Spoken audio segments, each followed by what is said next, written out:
Bonjour, je m'appelle Isabelle Clémence, je suis formatrice à l'IFEN et également en charge de la mobilité internationale pour les étudiants éducateurs spécialisés et éducateurs de jeunes enfants.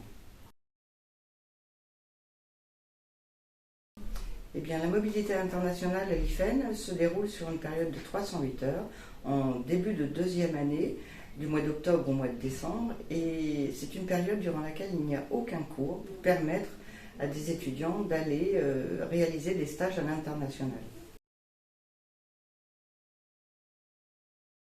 Pour les stagiaires, c'est l'occasion de découvrir d'autres cultures, d'autres pratiques, d'autres manières de mettre en œuvre le travail social au-delà des frontières, mais c'est aussi l'occasion pour l'étudiant de vivre l'expérience d'être étranger dans un pays où les règles et les us et coutumes ne sont pas les mêmes qu'en France.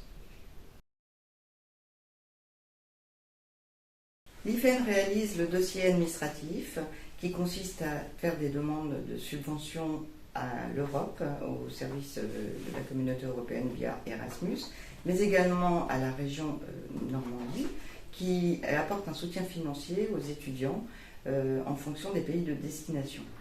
Les étudiants doivent constituer un dossier de candidature avec leur lettre de motivation, pour quelles raisons ils souhaitent réaliser une mobilité internationale, qu'est-ce qu'ils vont aller chercher, à quels endroits ils vont être hébergés, etc. etc.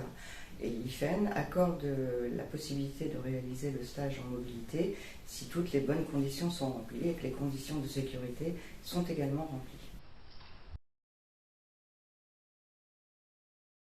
Depuis quelques années, les destinations s'enrichissent. Elles ont d'abord été en Espagne, en Belgique, au Portugal, mais également au Costa Rica, en Afrique, en Roumanie, et j'en passe certainement, et d'autres seront à venir.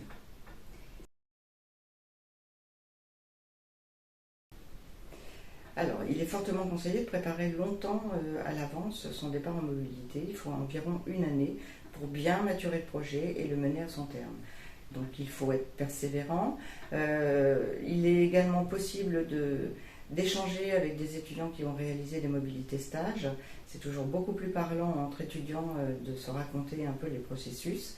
Et puis surtout, il faut oser faire ses valises et sauter un peu dans une part d'inconnu.